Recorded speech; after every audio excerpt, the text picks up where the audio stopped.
planned. I planted it, and with some time, it has now turned into this.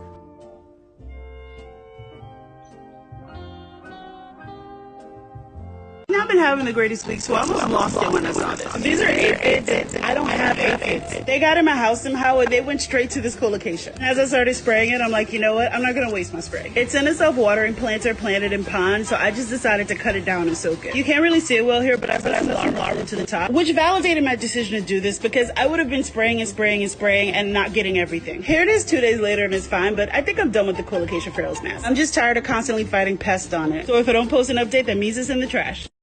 Oh, geez. I really hope this type of comment wouldn't show up because I really don't know what I'm doing, but okay.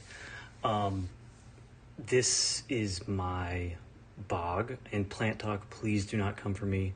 I am not a plant person. My fiance is. These are all of his plants. This is like 2% of his setup. He has a shit ton more. This is just my little experiment here, and I don't know what I'm doing, so please cut me some slack. It's just a tray with 2 little pots, and that's what I fill up with water to keep everything moist because it likes to stay wet. You can see I've got a sundew in here, so this is sticky and it's really good at catching gnats and fruit flies. We've got the Venus flytrap in the back, and then my pitcher plant.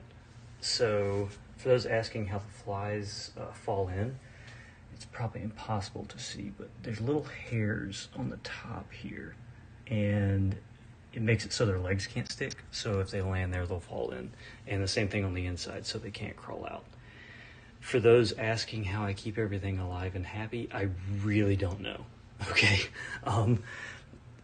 You can see back there was another sundew that just unalived itself. Don't know why. It just gave up on me. But the mixture is 50% cocoa coir and 50% perlite, I think. And then I just keep it watered, and it catches stuff all on its own. So yeah.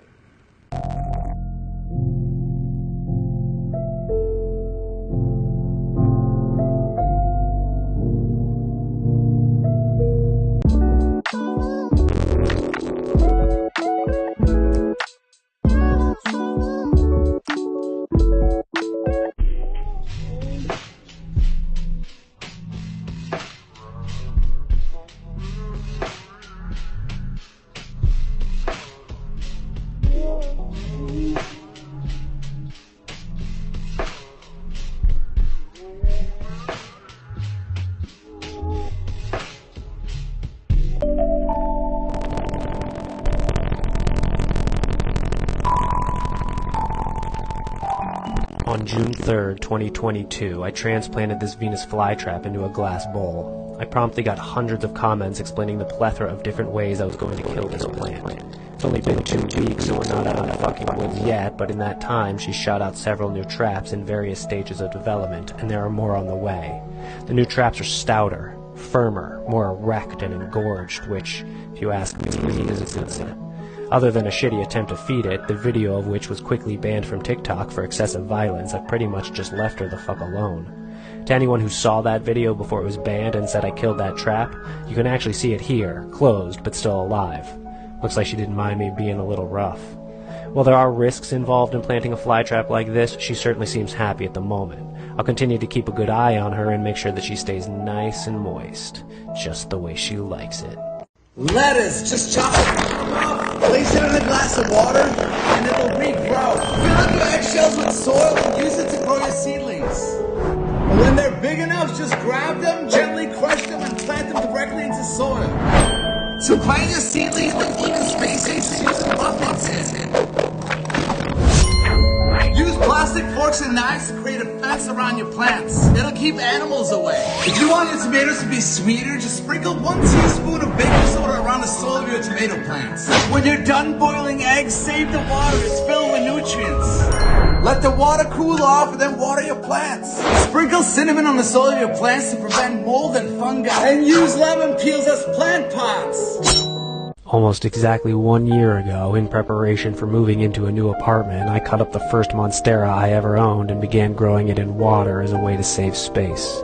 Initially, I changed the water somewhat frequently, like once every 2 weeks or so, but now that it's more established, I pretty much just leave it the fuck alone. I probably topped up the water like a month or so ago, but that's fucking it. Fun fact, the reason these roots are green is because like many other aeroids, the roots can actually fucking photosynthesize, so by growing it in a clear glass, unlike a lot of other plants, it actually has benefits for this Monstera. By the way, I hope you enjoyed watching it pull out. While the plant is running out of room in the glass, the aerial roots continue to grow quickly.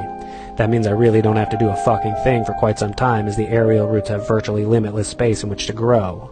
I may cut the water roots back in a year, depending on a few factors, but I'll save that for another video. Until then, I'm just gonna leave it the fuck alone.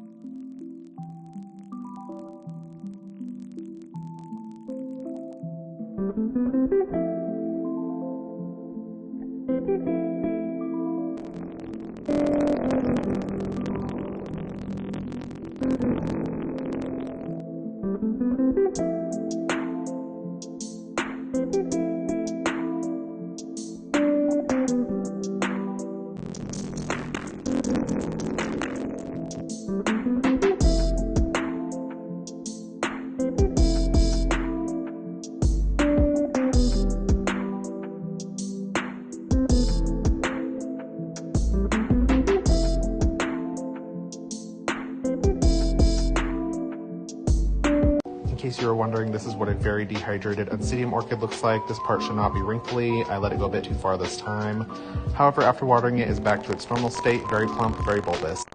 So these are corms. They kind of look like bulbs and they're basically like seeds. You can find these in your soil within your roots. Sometimes they're loose and sometimes they're still attached. What you can do with these, and there's a few different ways that you can do it. I like to start mine out in water, that way I can make sure it has roots. Once they do, you can go ahead and plant them and watch them grow. When you're done eating mussels, don't throw out the shells. Instead, what you want to do is boil them in a pot of water for 30 minutes, then strain the water out, put them on a pan, and bake them in oven for 20 minutes at 300 degrees. Then take them out and turn them into a fine powder with a blender or coffee grinder.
This leads to this, which becomes this.